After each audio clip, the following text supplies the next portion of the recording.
What is up, guys? Welcome to the ThinkComputers weekly tech podcast. This is episode 240, and our podcast is brought to you by Amazon. If you go to thinkcomputers.org/Amazon and happen to purchase something, that gives a little kickback and, of course, keeps the podcast ongoing. With me is my co-host, Ryan. What's going on?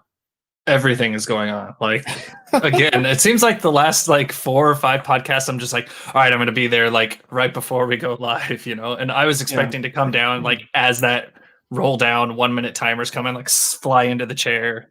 Just had so much going on today, man. Yeah, I heard you had a garage sale. Yeah, so we did a garage sale. Did you social tomorrow at your garage sale? I mean, a lot of people had masks on. I mean, it's outside. Okay. Yeah. In the driveway and everything. So yeah, didn't really get too close to people. So, but yeah, I, loaded up a bunch of old tech I had, some old PCs, old monitors, just stuff I had laying around, not really review items necessarily. Just older gear I getting rid of, got rid of a bunch of kids' toys, but kind of a funny story. This lady came and she's like, I had computers out and just some random old Linksys routers and wireless cards, and she's like, do you have any graphics cards? Or no, she was looking at this Dell and she goes, what graphics card is in here? And I was like, well, I don't think there's a actual graphics card in there. It just has an integrated video card. And she's like, oh, okay. And I was like, are you looking for something in particular? And she's like, well, I think I need a GeForce 4. And I was like, I don't have one of those, but I think I have something newer, I can go get it. And she was like, well, my son plays this game and he needs a new video card. And I was like, all right, well, let me Final Fantasy 14. And I didn't know that at the time yet. So I ran downstairs. I was like, I know I've got a GTX 460 downstairs that I've had on eBay forever and kind of forget about, but I knew where it was. So I grabbed it and I actually had a GTX 260 in this box as well. It's how long I've kept this stuff. So I bring it up and she's like, oh, okay, he plays Final Fantasy 14. So I get on my phone and I look up the minimum specs for it because I didn't think it was I was like, I don't know if I'm going to be able to make that. And sure enough, the recommended minimum specs was a GTX 460 with 768 megs of RAM. And I was like, well, this one here from Asus has 1 gig of video memory. And she's like, well, how much do you want for it? So she's like, oh, great. That's awesome. So I sold that to her and she's like, my son loves computers, blah, blah, blah. A couple hours later, she rolls up with her son and he's like, oh, I had this gaming laptop. It broke. I can't play my games anymore. Do you have a full system or something you would want to sell? And I was like, I don't think so. And I was running through my head. I'm like, all right, I got my main rig. Obviously, I'm not selling that. Yeah, I have my test rig. Not selling that. I have another off to the side that I just do some miscellaneous stuff with. Got some laptops. I was like, nah, I don't really have any of them ready to part with or, at the last minute, just have a computer. I'm thinking I've got files on these random drives.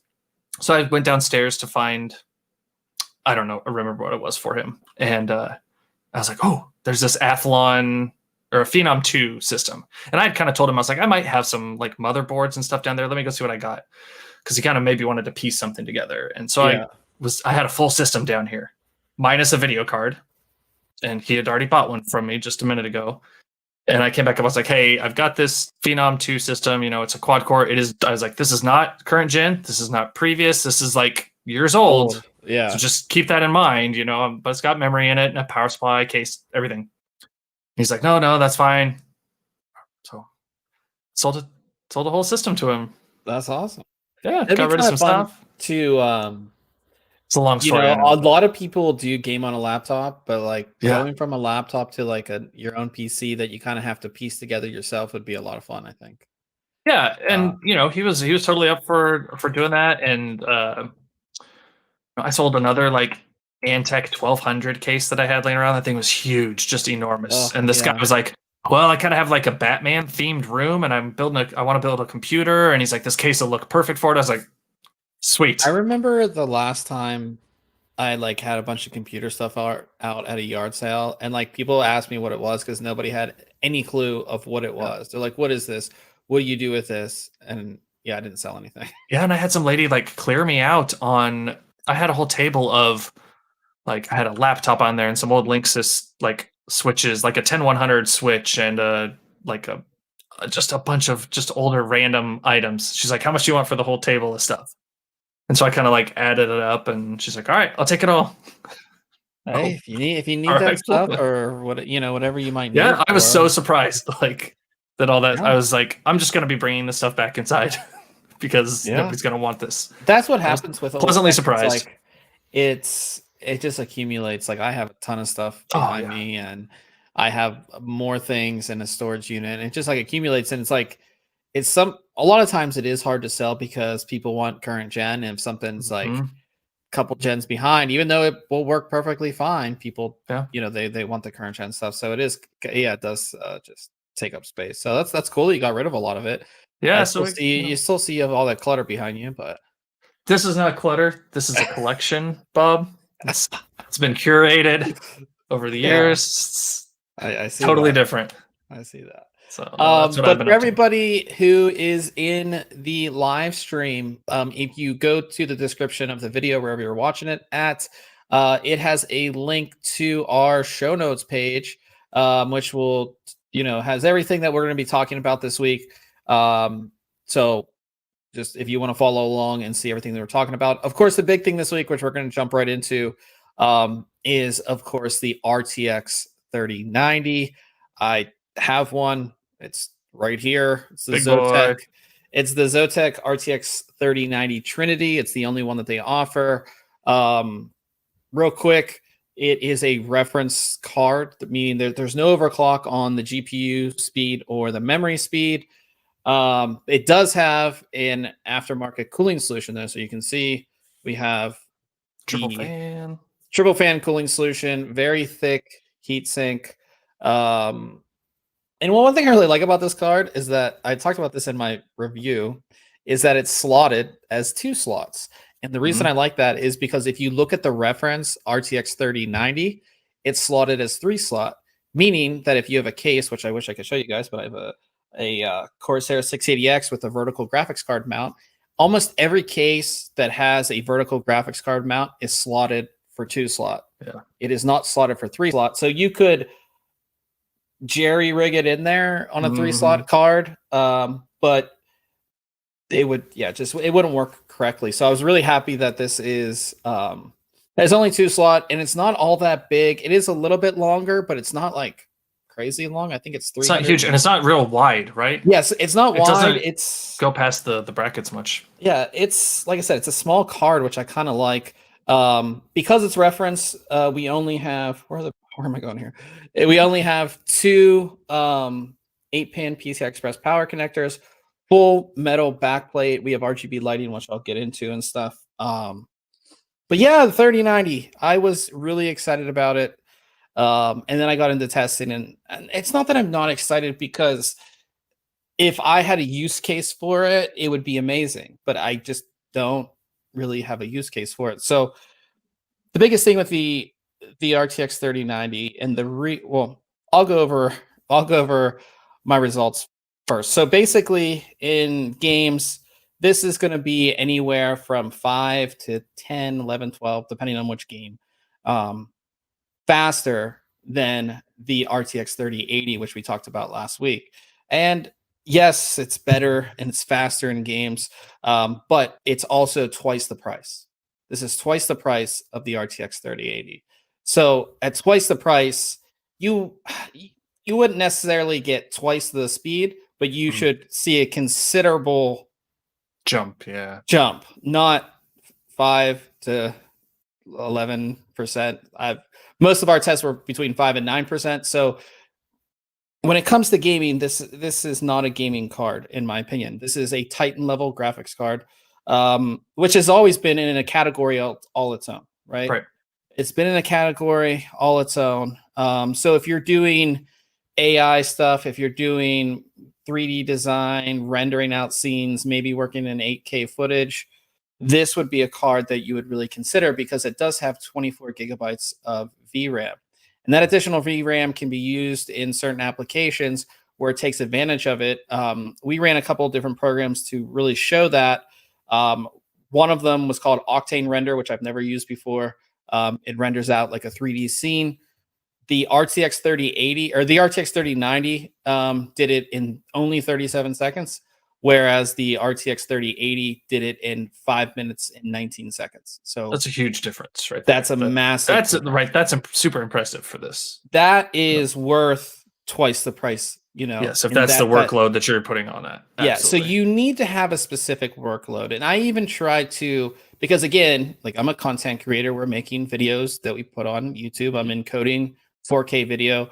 With Adobe Premiere is not made, they don't have it. So yeah, you can turn on hardware acceleration for your GPU, but it doesn't take advantage of that 24 gigabytes of VRAM where you could see that increase in performance, right? So you're not really, like if you're getting this like, oh, I'm a content creator, this is an investment for me for my content creation side of things. If you're using Adobe Premiere, you're not going to see it, right? It's specific use cases. And if you're somebody that's owned a Titan previously, you know what those use cases are and you know where you're going to take advantage of what this card has to offer and where it will make sense money-wise, right? Because you can essentially, even though SLI is gone, which we'll talk about later in the episode, you could essentially buy two RTX 3080s for the same price as one of these. So that's where it comes down when it comes to performance. It is faster. It is the fastest card that NVIDIA currently offers. Compared to a Titan RTX, NVIDIA says anywhere from 40% more, 40% better performance, which if you think about it, the Titan RTX launched for $2,500 and this is $1,400 or I think $1,400. So you could say this card at that price is a value, but you have to have the use case. That's what I have to stress the most, is that you have to have a specific use case for it. If you're just gaming, it makes absolutely no sense to get the 3090 unless you want to just tell people you have the 3090. But sure, the one thing I did stress is that extra money could buy so many other great things. It could buy a 4K monitor.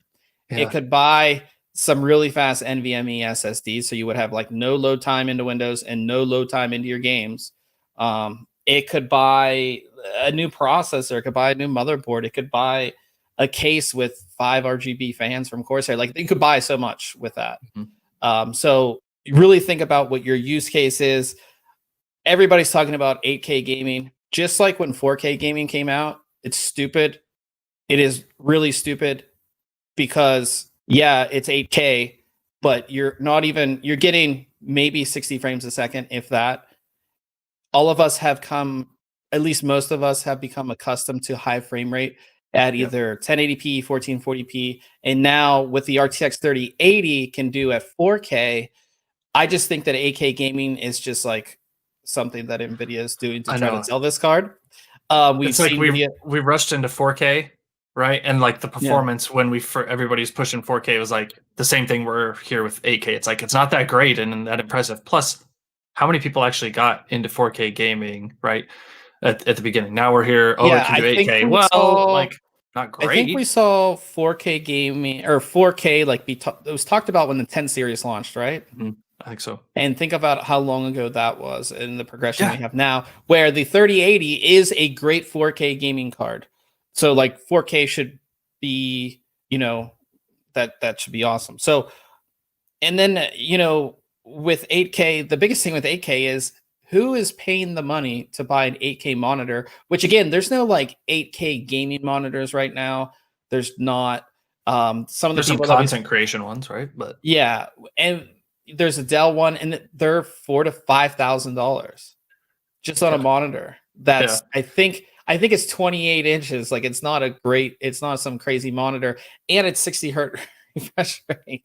Right. So Yeah. I mean, it's not 8K gaming is just like this thing that they're putting out, like, oh, it can do 8K, but nobody can afford 8K, and it's not. So you're like barely getting 60 FPS, if that, in 8K titles. And again, you have to like turn things down a Yep. little bit too. So it's Nope, that's just not good. yeah. So 8K gaming, I wasn't buying a $5,000 monitor just to test 8K because I just yeah. So we didn't do that, but I think that again, the 3090 has, if you are going to make use in content creation side of things and rendering out scenes, or if you are working with 8K video as far as video editing, and you're working in something like DaVinci Resolve where you can set DaVinci Resolve to use all of the VRAM on this card, that yes, this could be for you. If you're using Adobe Premiere, it's not going to take advantage of it. If you're just gaming, you're not going to take advantage of it. Get a 3080 and you'll be good. Now, the bigger reason I have a problem with this card is that it's called the RTX 3090. So if I'm just like, not saying people are dumb, but if I'm just like somebody who knows Joe nothing, consumer, right? yeah, I'm just Joe consumer, and I see on the shelf, I see RTX 3080, RTX 3090. I know nothing. I would assume that this more expensive card that has a higher product number would be a gaming card. Mm-hmm. There's no, again, in the past we saw the RTX 2080s, 2070, 2060, and then we saw a Titan RTX. There's always Titan. I don't know why they changed the name.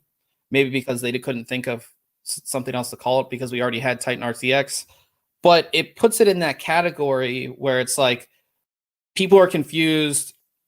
Even people who, like myself, when I first heard it, I was like, okay, this isn't the Titan. This is like this is the maxed out chip, like gaming card. It's advertised as a gaming card. It's not a gaming card. And the thing that makes it even more confusing is that previously we always saw NVIDIA with the Titans, you could only buy the reference card. The reference card looked different than the other GeForce cards. It could only be bought from NVIDIA. And now we have things like this, which is designed as a gaming card. It has RGB lighting like a gaming card. You're going to see it from all the brands. You're going to see the Aorus cards. You're going to see the Strix cards. You're going to see the MSI gaming cards, but they're not.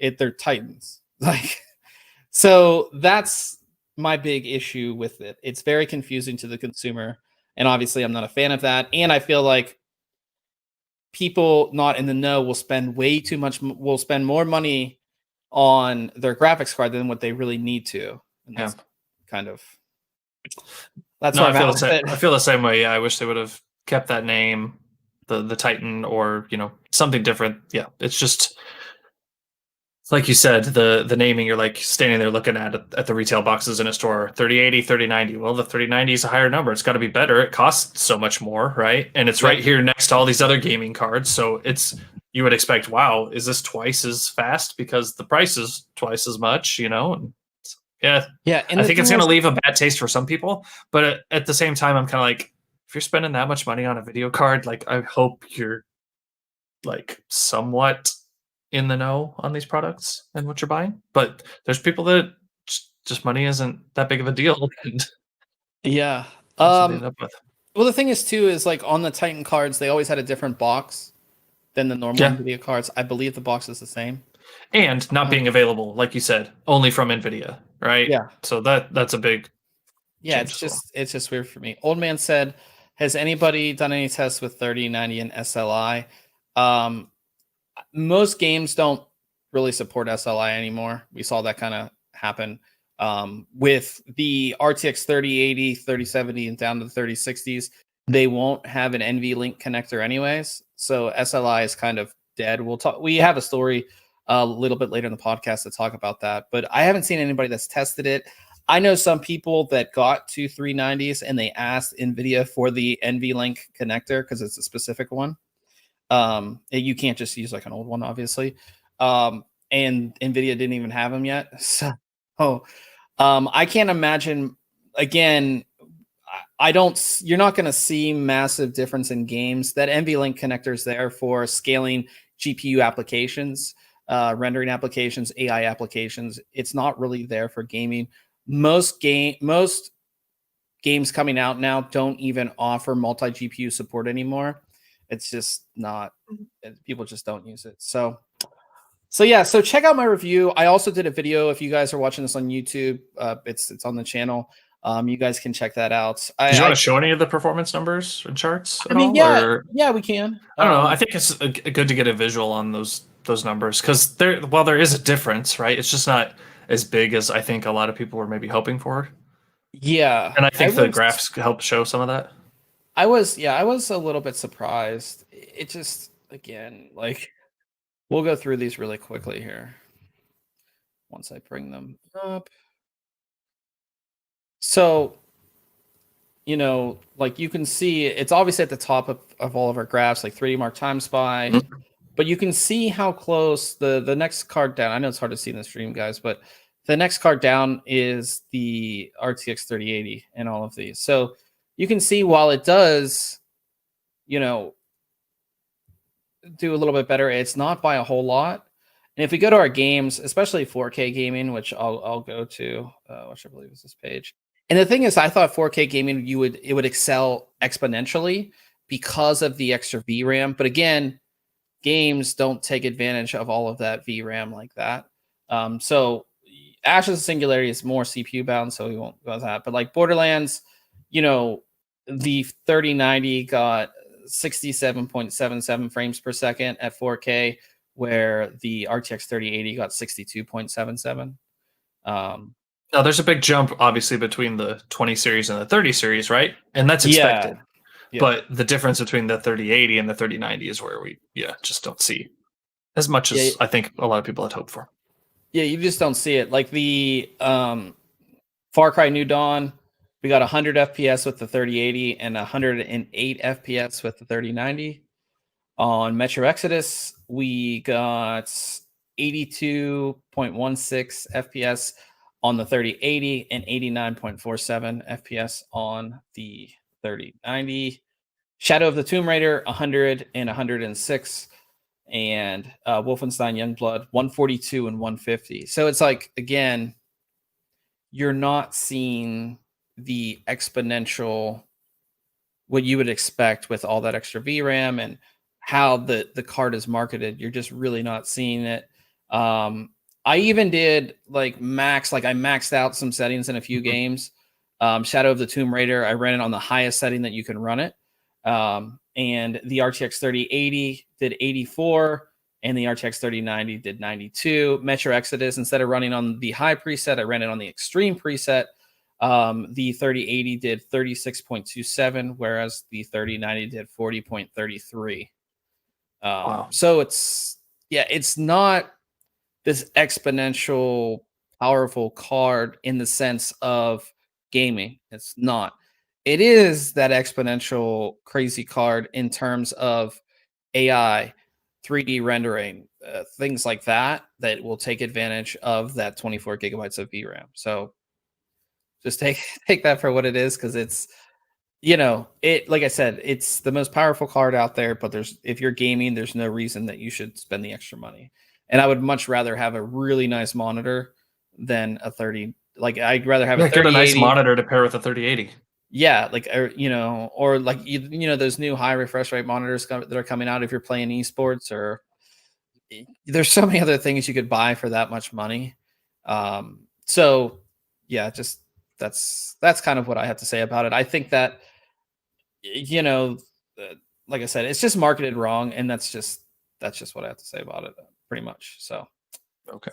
So yeah, so check out the review, check out the video, check out all the graphs. It's, again, it was something that I think that was very overhyped, and it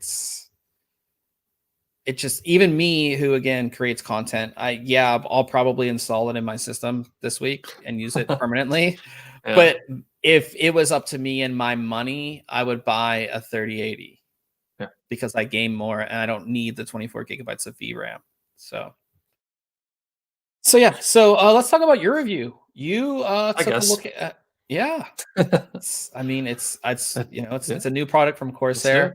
You took a look at their iQ H150i Elite Capellix. I think Corsair keeps on like adding extra things to their. Like we got Elite, we got Pro, we have Pro RGB, we got XT, Pro XT. Yeah, there's like all these extra things. Like they just yeah. But we'll let you talk about it. They got to differentiate them somehow, right? So, what we have here is a new series of coolers from Corsair. It's their Elite Capellix lineup. They've got a couple radiator sizes, and what we took a look at was the 360 millimeter one. So the H150i is the size there. I'm gonna skip past the packaging. It's compatible with pretty much all current AMD and Intel systems, including Threadripper. So lots of versatility on systems that you can put it into. Pretty standard layout for the radiator. We've taken a look at other Corsair all-in-ones before. It's a 27 millimeter thick 360 millimeter radiator. So nothing, and I've got a typo there. We'll have to fix that afterwards. Not a 2360 millimeter radiator, just a 360. You want like a 2360 would be. Yeah, it's like yeah. It's external. No. But where the real changes come to this all-in-one is in the pump housing, right? So Corsair for quite a while has had this kind of octagon-shaped pump housing that houses the pump, the water block, and kind of acts as a little reservoir as well. And it's been kind of rounded, so they've gone with a little taller pump and angular lines on it. I guess it's a different look for them. Just kind of gives it a more industrial. I like the look. I liked their previous look as well, but I think this one's pretty cool as at the same time. What I really liked about it though is that you could customize the top. Now this isn't like the NZXT, Z73 with an LCD screen on it or anything like that, but you can swap out this little. So one is black and one's black clear? And one's more clear, right? So in this image here, I've got kind of both of them set up on there. So the one on the left illuminates the Corsair logo and just a couple accent lines, so a little more subtle, whereas the other has mostly transparent and lets more light through. So you got kind of those options there. But and underneath those both ship with it?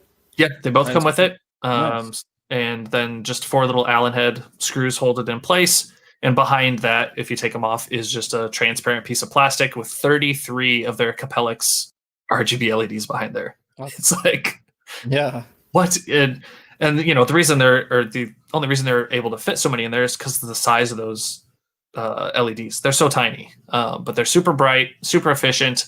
Pretty standard setup as far as Corsair goes. We've got swivel connections on the side to help you out with connecting it. Instead of the traditional micro USB connection that they have on the system, all the wires that come out of it are just hardwired in. And it's a little different because they include a commander, one of their iQ Commander core units to control the system. One thing which I really like. I really like the idea of it just coming, like, you don't have to plug it in anymore. Mm-hmm. Because so many times I've lost those USB things. And when you're doing stuff like USB connections, especially, they used to use a micro USB. If you bend it a little bit, you can break it. Break, right? Or it disconnects. Yep. Yeah, it's just and for an all-in-one unit that's probably going to be installed once for most users, I like it just makes it easier for the end user. I like that. So swapping it over from the factory Intel brackets is super easy. They just kind of pull apart to get you on there. But here's a look at the Commander core, very similar to like their Commander Pro. It has room for 6 RGB devices. Now it does use Corsair's ARGB connections, so just keep that in mind. But their RGB strips and fans and things like that all use the same connector. So if you're already in that Corsair ecosystem, you're ready to go. One thing I do have to say about that is that a lot of companies they won't include like a full RGB controller with a fan controller. And I think that Corsair now knows that once they get you in the ecosystem, you're going to be buying those $35 Yep. fans, you know. So like it makes sense, but it is value to the consumer because you are getting a full controller that you can control via software, which is pretty good in my opinion.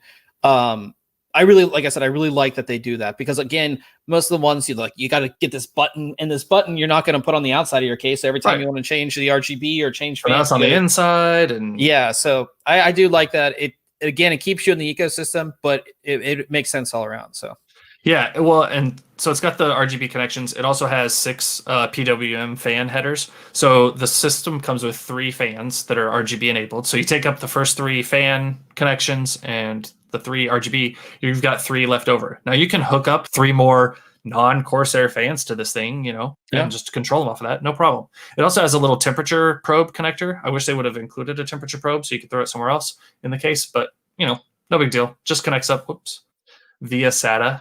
Let's go to page 3 here. Installation super easy. One thing I do want to mention though is the screws that came with this seem to be longer than they needed to be. So we have a screw that goes all the way through the fan, and then it just goes into your tapped threaded holes, but it's actually long enough to go into the fins of the radiator. Now, luckily, it's just going into the thin fin section here as opposed to the liquid channels. That'd be a problem if these screws were closer. So I didn't like that. I think they should have.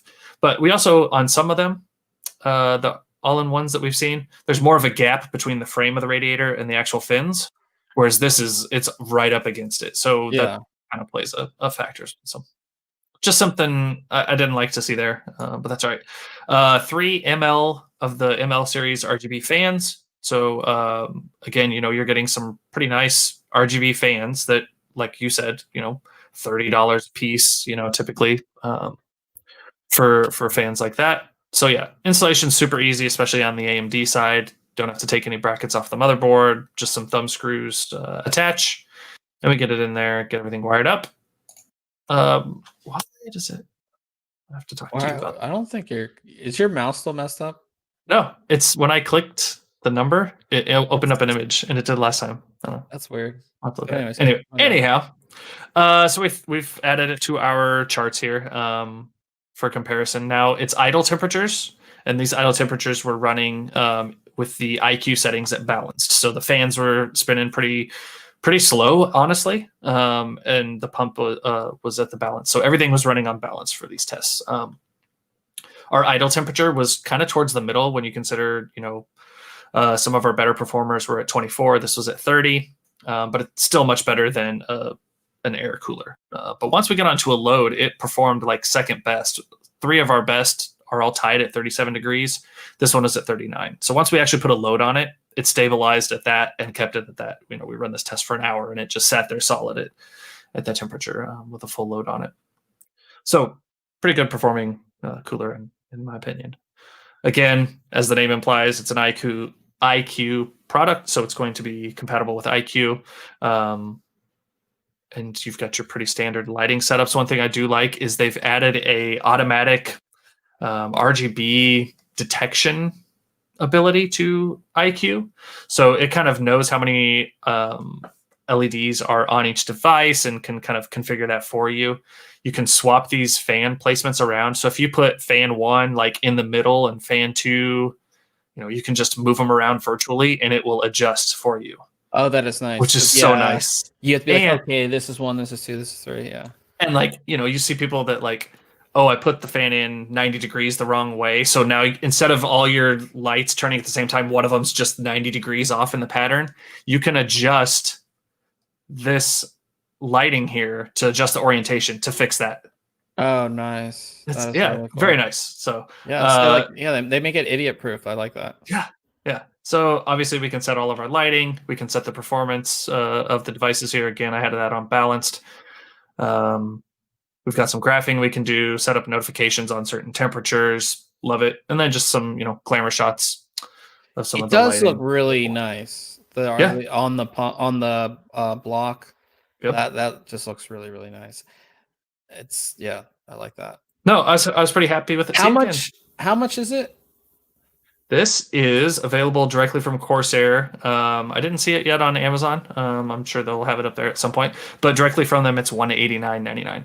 Now that's a little higher for the 360 size, but again, you're getting the Commander Core controller, right? So you can control this device plus some additional. You're getting 3 ARGB fans, and you're getting their new, pump design and everything. Pretty good performance. I think that's a perfectly fine And price. again, this day and age, we do pay the Corsair tax. Yes. So Yeah, I would say that's not a bad price for a 360 with everything that it has. Those Capellix LEDs, it's hard to show in pictures, but if you see them in person, they do make a difference. Yeah, they do make a difference. You're getting 3 RGB fans that are really good RGB fans, and you're getting the controller. Yeah, I would say it's you can control each one of those LEDs. It's amazing. Yeah. The only complaint I had again was the screw length and going into the radiators. So gotcha. 9 out of 10. Yeah. Check it out. Danny in the chat, he had asked, when do you think the 3090 is coming out? It's out. It's right here. They were available this morning to buy. They're probably all sold out now, from what I've heard. But they're out now. I would just keep on checking either local retailer or keep on checking online. There has been issues with people getting them, but he said 3080. 3080 is out as well. 3080 came out last week. This week ago today it came out. Again, the 3080 was I would say even more of a debacle, which we will talk about here in a second. But yeah, 3080s are available. You just have to see when they're going to be coming out. I think the biggest thing is like your retailers and your manufacturers, follow them on social media. Like I saw this past week, EVGA was like, yeah, we have 20 more in stock. Like we're putting them up in an hour. So like, just try and, they're hard to find. Most things are sold out. So yeah, so it's a mess, which we will talk about. Our last review for this week is a case, and Paul did this one. This is the Silverstone Farah B1. This is one of those inexpensive cases that is going to get the job done, but it is very well made, I think, from Silverstone. It has a tempered glass side panel. The only thing the real issues that he saw with it is that it only has a single fan, which is the rear fan. In my opinion, cases. I guess they're going to include one fan. That's where I want them to put it. If they're only including one, but I agree. I'm so used to Silverstone including more than one fan. Yeah, like typically you're getting at least like a pretty plain exhaust fan, and then maybe some RGB fans up front or 200 millimeter fans up front. We've looked at some others recently, and they had decent amount of fans. This is a $60 case. Okay, $60. You are getting USB 3 on it. You are getting filters on everything. You are getting tempered glass side panel. The overall design of the case is actually pretty nice for a $60 case. You have to remember, $60. Like you'll see a little bit better cases when you move up to like 80, 90, 100. But for a $60 case, I think it looks pretty cool. The front of it kind of lights up as well with the Silverstone logo. It has decent airflow if you can. Wait, so he's got a fan up front? Well, I guess I like that. Okay, I swear it only came with one, but if it did, then it does come with 2. Then that's better than perfect. Yeah, I need to stop talking about people's reviews that I haven't reviewed. I haven't spun through. Yeah, but yeah, the overall design's good. It's like your typical mid-tower design. We've seen it before. You have all of your cable routing holes. You have room for a normal hard drive, SSDs, everything like that. It's like I said, it's a decent case. And then Paul did a water cooling build inside, which I think is pretty cool. I mean, he was able to put well, at least for the CPU, like AIO in there and do all that kind of stuff. Put his own fans in it, and it came out to be a really nice build. So for $60, like if you're looking to save some money, this is a case that you might want to check out. So go ahead and check out his review. Obviously, he knows more details than I do because this week was kind of crazy with our GPU launches and some other stuff. So yeah. But that brings us to Case Mod Friday. And Case Mod Friday is, of course, where we feature a build or mod. Wait, go ahead. One thing. and I just don't want to forget. We got Case Mod Friday. We need to bring back the worst setups. We haven't done worst setups like Yeah. forever. We should. I think. I mean, It's a lot to yeah. curate it though, right? Yeah, we do curate our worst PC setups. Maybe we'll do one like every couple months, or if you remind me, All right. we could do it. But yeah, there are I'll some bad remind you. ones. Let's see a good one though. Yeah. But this week we have a desk build, and this is a desk that I saw. I don't know if you were with me at Lee and Lee when we saw this one. This is the desk that it goes opaque if you press a button, so you can't see the We'll share hardware it. Let's see inside. it. Yeah, this. Was it Lee So and Lee? yeah, so Lee and Lee is the DK05S. So you can see how it's opaque here. You press one of these buttons on the front, and it goes completely clear, so you can see it. It's really cool. This is done by AK Mod. He has some amazing builds. And I mean, wouldn't you like to have that dual system? Not being a fan of desk systems, yes, this is impressive. This is one of those Yes, desk I would systems definitely take that it's more or less mirrored. So the systems Yeah. or the setups, I believe, I don't know if one's Coolant, Intel or one's no, AMD, but they both have the same graphics card, both have the same memory. This is chrome, this is black. and this is That's the okay. only That's the difference. I was like, there's some difference here. Yep. And it's kind of cool because like I don't know, the whatever you call these that are holding the reses. See how these The are black brackets, and black these are and silver. Yeah, he's in like even the pump down here is silver and Yep. black. So he's done a pretty cool job there. You can see some That's more cool. close-up shots of it. But yeah, it's like I would love to have that dual system. One's streaming, one's gaming. You go. A big fan of that. He built into the desk these pretty cool speaker stands on the end there. Yeah. So yeah, it's a really cool Very desk. And nice. again, like if you turn it opaque, like nobody would know what's inside, which I think is really cool too. If you're going for that like really clean kind of look, yeah, it's a really really nice build. Again, one that I would really like to have here some more close-ups of. So you can see even like the coolant is clear and it's black on the other side, which I think is pretty cool. So yeah, that's like I said, check this one out. Here's another above shot. It's hard to tell because it's a little dark over here to see if like one's AMD or one's Intel. I can't tell. Yeah, I don't know. Yeah, Does he but have in any case, Nope. he does have the hardware list. Z390, Z390. Maximus. Yeah, I guess. Yeah. He doesn't have the processors listed, which is weird. But like I said, check it out. AK Mod, he does some really good stuff. You guys should follow him on Instagram. He has some really, really awesome builds. So go ahead and check that out. And that brings us to news this week. And the thing that we want to talk about was the last week was launch day for Ampere and RTX 3080, and everybody wanted one, literally, because we reviewed that card, and that card is amazing for the price. Again, you would get the same level on the 20 series to get that level of performance. You're paying $1,200, if not more. It's what, $699, right? Mm-hmm. Yeah. So everybody was like ready to go. I think it was 9 a.m. Pacific time when all the cards would be available. Everybody refreshed, and then they were instantly sold out. It was 9 a.m. and they were all gone. Yeah, they were all gone. And we had already reported that there would be shortages. We knew that there would be shortages. Probably because of GDDR6X. It's new. There's not a whole lot of it. It makes sense. But so basically, there were bots that bought up most of the cards. That's why things were instantly sold out, because if you have a script or you have a bot, obviously just buying.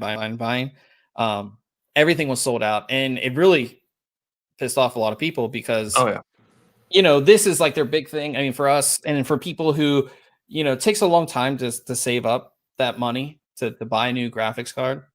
You think you're going to get it, and it's completely gone with no restock in sight.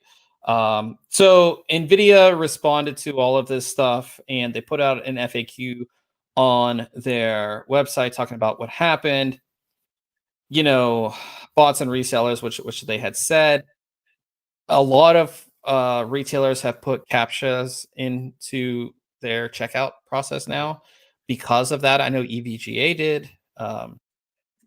It's crazy. It's crazy that like we have seen scalpers and people like I remember when the 2080 Cyberpunk came out, like people bought it to resell it. Like, Yeah. you knew that. And has been other things like obviously iPhones and things like that that would not be instantly available or there'd be a short amount. We've seen people buy them to sell them, but I don't think it's ever been to like this level, right?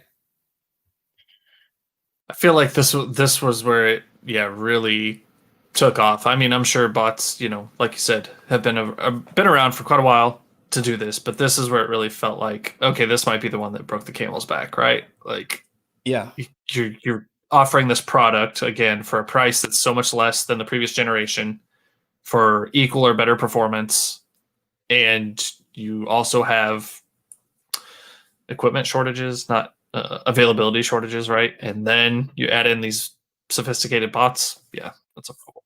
Yeah, it was rather interesting. So, Zotek said that they received 20,000 orders of their RTX Wow. 3080 Trinity through Amazon on day one.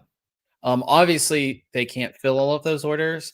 Yeah. Actually, one of my good friends, he was like, "Yeah, I got the Zotek card on Amazon," and then like 20 minutes later, he's like, "No, they canceled it." Oh, never mind. Yeah. What is that? Okay, they're $700, right? Or what did that card cost? Did we? That's like 700, Yeah, maybe a it's little like more. yeah, probably a little bit more. Um, That's $14 million worth of product. yeah. It's like Shark Tank where like they have a product, they have orders, but they can't fulfill those orders because they don't have money or something like that or whatever. So yeah, it's just a whole mess. It really is.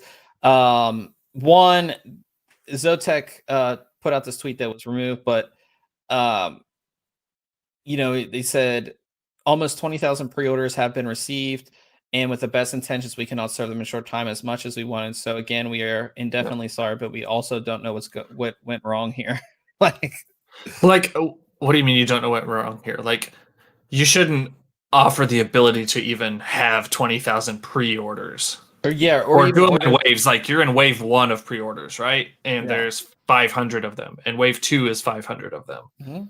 to at least give people some sort of expectation, because nobody's going to be able to fulfill 20,000. EVGA can't, Asus can't, Yeah. nobody can, Nvidia can't. Nvidia can't. Yeah. So Um. So yeah, it's a rather interesting thing. People are still mad. People are still checking every day. My one buddy, he built his computer last week. I let him borrow an old graphics card because he's like, "Yeah, man, 3080. Like, I'm getting it day one." I don't know when he's gonna get. I don't know when he's gonna get a 3080 because it's just everybody's buying them. I'm sure there's still bots out there trying to buy them, and people obviously doing it to resell them. I haven't even looked at what they're going at. yeah, I On wonder what those auctions and like there has settled down been, to, right? yeah, there have been people like upping the auctions so like it would be canceled out anyways because uh Yeah, eBay's built-in fraudulent yeah, yeah, protections. but people who did get their card, there have been some reports of the RTX 3080 crashing out, and people are like freaking out like, oh, my game's crashing, it keeps on crashing. There's two reasons for this. One is drivers. uh any first driver or like the first driver that comes out, Hmm. one is that it's the first driver, so keep that in mind. Like it's the release driver. We see this in our pre-release drivers that we get from NVIDIA. Some things don't work. Also, games might not be optimized for that GPU yet, and you run into problems. So everybody who's freaking out, who got a 3080, that they're having issues, like it's crashing or the game is just closing, don't freak out. It's either drivers or the second thing is that it could be power. I knew that was going Especially, to be the second yeah, one. especially people who got the non-reference, as like if you got one that has like 3 8 pins, as a general rule of thumb, you don't want to use the the dual 8-pin connectors on your power supply. As far as if you have the availability to run 3 separate 8-pin connections, you want to do that. Yeah. I actually had this problem on our 3090. When it would get a very high workload, it would just completely restart the system. And I switched out power supply, and that was the problem, because that the one that I was using did not have the availability to run this 2 separate. I didn't have the other connector. So just again, check your power supply if you have the ability to run 2 separate power connections to the 2 8-pins, or 3 to the 3 8-pins, or if you have the reference card, and that 10-pin goes, the adapter goes to 2 12 8-pins. pin. 12 pin. Yeah, the 12-pin, but the adapter goes to 2 8-pins. Right. You want to put that to two different power connections on your power supply. Yeah, you don't want to use the same cable that like branches off to the other one, Mhm. because it's on the same circuit. So. Yeah, so just keep that in mind. Don't freak out. And again, we're a week into this graphics card. AMD has notoriously been bad with launch day drivers. It just happens. And again, NVIDIA works with game companies to optimize their drivers. You'll see it every week when there's a new driver released. So just hold tight, and I'm sure things will will be okay. And another interesting thing we talked about a little bit earlier in the podcast is that if you did notice, only the 3090 has the NVLink connector for SLI. And that is just because if you want to link them together for AI and other type of workloads, not for gaming. NVIDIA more or less has effectively ended SLI. It's not worth it. The scaling that we had seen in previous generations was never really good. Games barely supported it. And if you want to talk about bad drivers, you would run into throw driver. SLI into the mix. Yeah, you would run into driver issues. Almost every new game does not have multi GPU support anyways. Both AMD and NVIDIA have gone away. That's why you don't even see like SLI support on a lot of motherboards anymore, and any of that stuff, because it's just everybody's using a single card and that's all you need. So they're more or less effectively ending it. Games will have to handle the multi GPU support and configuration going forward. So yeah, I'm not surprised. It's not a big deal to me. Back in the day, like having 2 graphics cards and SLI was like awesome, and the scaling was pretty good. Yeah, and the scaling was good. And a lot of games did support it. Nowadays, it's just kind of like, and the amount of power and all this other stuff. And power and just like cost right now. Like, yeah, cost. Yeah. So, yeah, you're not going to be able to SLI any of these new cards, anyways. Take advantage of, 230. Like we talked about, you can buy 2 3080s for the cost of a 3090, but you can't SLI those 3080s. So, yeah, it doesn't get you anywhere. Yeah, you build 2 systems, I guess. Yeah. So, talking about like future 30 series cards, we got a little bit of details on future 30 series for people who may want to wait a little bit till we get like our refresh. And typically a refresh has been a TI or has been a super. So real quick, Kosher Tech is in the chat. He said SLI was the absolute flex. It was. I remember like if you were like went to a LAN party and you had a system with more than one graphics card, it was just like you were the man. Like everybody came over like, oh man, he means business, and then you have like the nice looking bridges between them. Like your GPU might come with that crappy brown or green PCB with the connections, and that was it.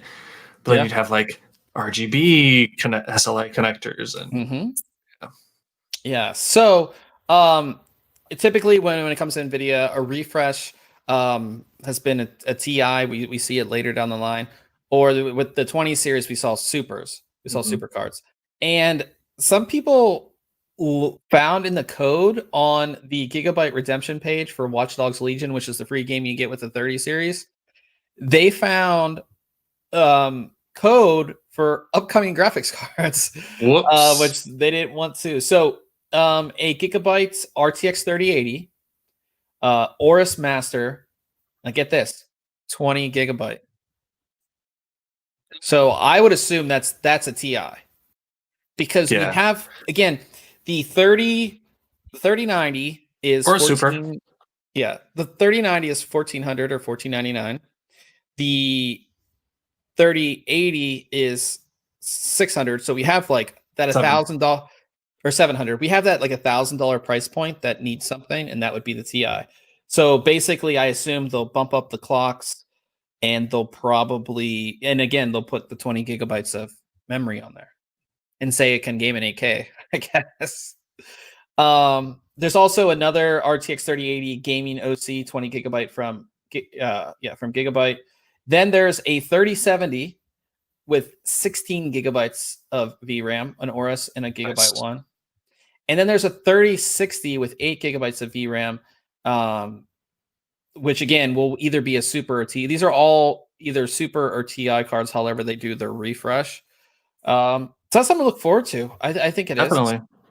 I want to. Um, Yeah, I'm curious to see what the 3070 Super / TI performance looks like. yeah, I'm pretty excited for that, actually. Adriano in the chat's saying 20 gig or 10 gig, the performance would be the same, right? Not. It depends what your workload is, right, and Yeah. what you're doing with it. Honestly, Yeah, and I your would assume, resolution and yeah, I would.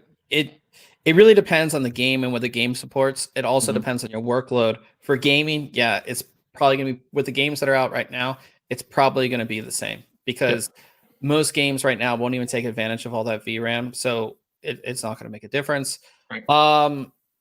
And I would assume that these Super or TI cards will get a clock increase or something, a different GPU, not a different GPU, but a different cut of the GPU that's being used on the 3080 currently. So, Yep. so yeah, you're not going to see much of a difference in gaming. Now, in workloads where you can take advantage, you're going to see a massive difference because you're getting twice the VRAM. So yeah, that's, like I said, I'm excited for a refresh. We shouldn't be talking about a refresh though. These cards just came out. They just came out. These are awesome. If you are looking to upgrade, get these. Don't wait. I mean, I can't say don't wait, but if you can get one now, and you'll be pleasant. Yeah, if you're upgrading from even like 20 series, if you're going from a 2070 to a 3080, you'll definitely like it. But even 10 series, 9 series, get it now if you can. So where are we at here in our news? So we have info AMD. on AMD. So we saw they released, we talked about it last week. They showed their card in Fortnite of all places, and we have some leaks from RO Game. He is very good with leaks on a bunch of different products. He said there'll be a Navi 21 with 16 gigabytes of VRAM and a Navi 22 with 12 gigabytes of VRAM. Seems completely possible now with the big jump. And again, these are to compete at the level of what a 2080 Ti was. So that amount of VRAM makes sense for, like, these are going to be effectively replacing a 5700 XT. And I think that they're targeting 4K. So 16 gigabytes of VRAM for the highest end model and 12 for the step below that, I think makes sense. Yep. You don't see it as being needing more, or I really think those think we're numbers are getting. good. I really think we're finally going to get past the point of like 8 that gigs. that 8 gig card now, just for 4K. It's just You might get that 8 gig card like on your lowest end. Yeah, It's just an entry level, right, with these new series. But yeah, I think we'll be 12's going to settle in, or 12 or 16. I don't know. 16 seems like a little high for like the standard. But yeah, 16 is like the top, would be like the top card, because it's future proofing that card for future titles. I guess getting it semi ready for 8K gaming. So yeah. ADATA launched a new NVMe SSD, a Gen 4, in which they're calling it Did we the. look at this last? We No. saw a picture of this, or we talked about this. Did we? Yeah. I don't remember. Because I swear I saw this heatsink. It might have been a different one, because they do use some of the same heat sinks. But anyways, this is Gen 4 drive. This is their GAMX S70. Gen 4x4. It is super fast. Um, they're saying it's the fastest NVMe SSD out there. 7400 read, 6400 write.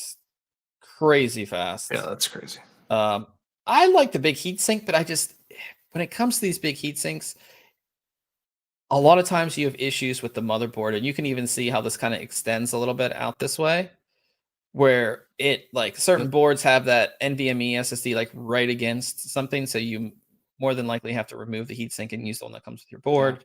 And some boards look kind of funny without their built-in NVMe drive heat sinks, I right? It agree. just doesn't look right or complete. Yeah, So having to put, you don't want to have to pull this thing off. yeah, and it's an interesting heatsink because like you can see it's like open here.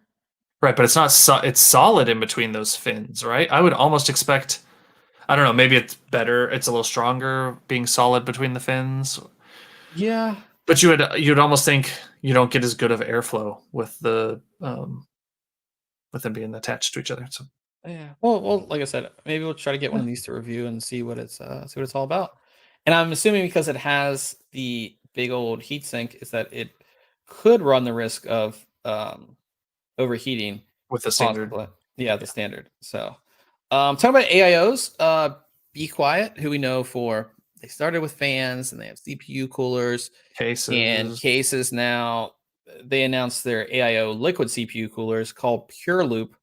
And I think they look for like a first. Again, this is like their first coolers. You know what I mean? I think it's 120, 240, 280, and 360. So you have 4 different ones. They look pretty basic, but one thing I really they do use their fans, and Be Quiet fans are like the name Nice. says, they're Yeah. very quiet. It looks like your standard kind of AIO. It does have this is the pump, right here.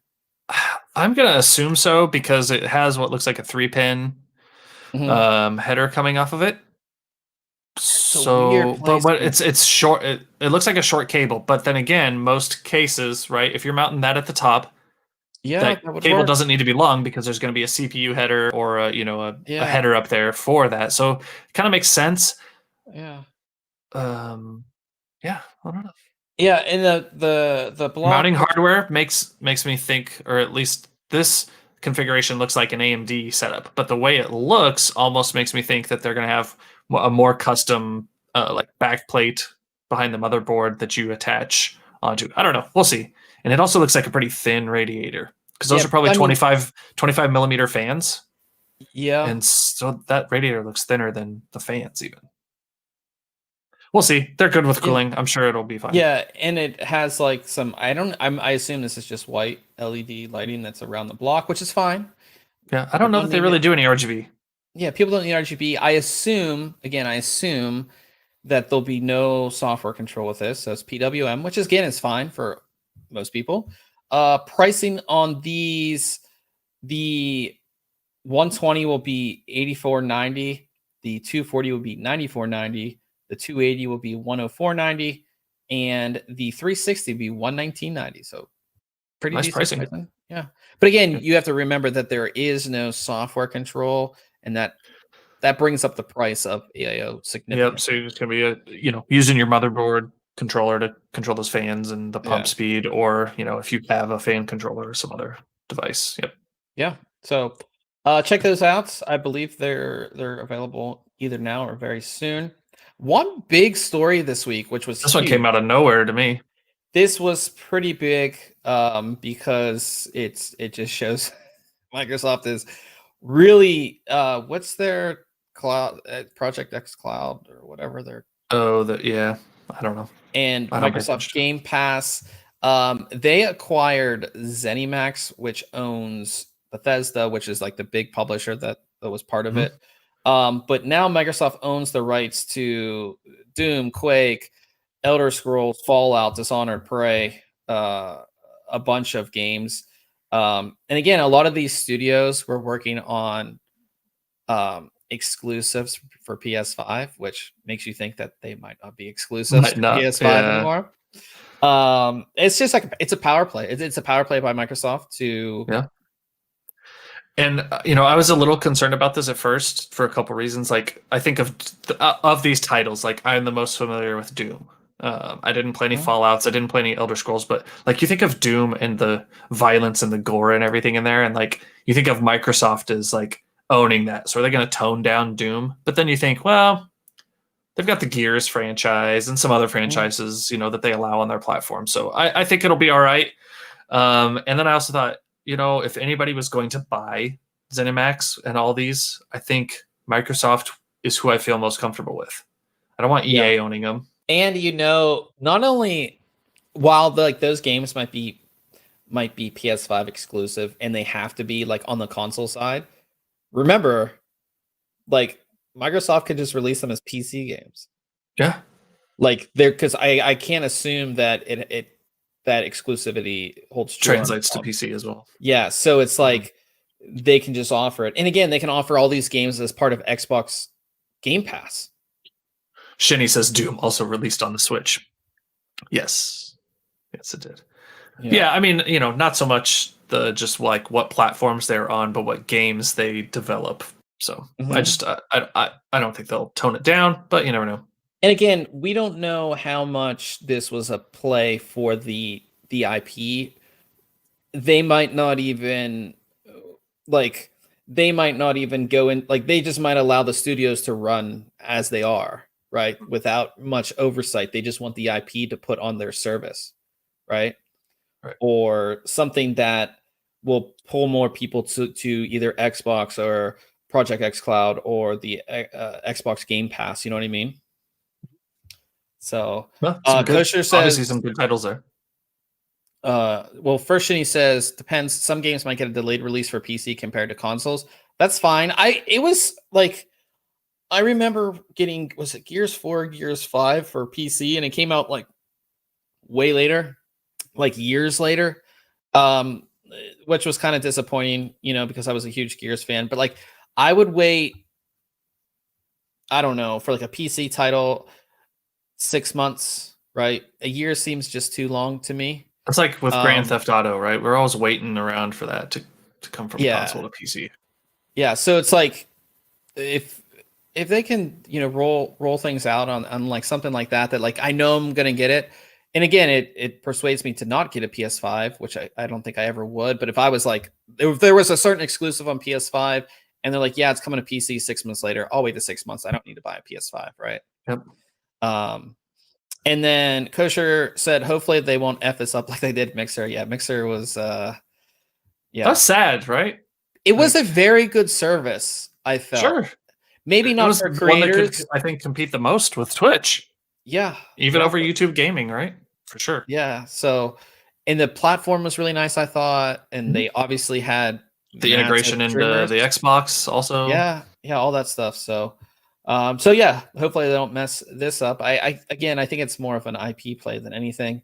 Talking about games and free games, the or Rocket League, oops, Rocket League went free to play on the Epic Game Store now, and you get a $10 Epic coupon, like Epic money, which you can use to buy another game. You can use to, I don't know what else you can buy on the Epic Game Store. I'm not on there all that much, Mhm. but that's just a plus, right? If you haven't got Rocket League, it is free to play now.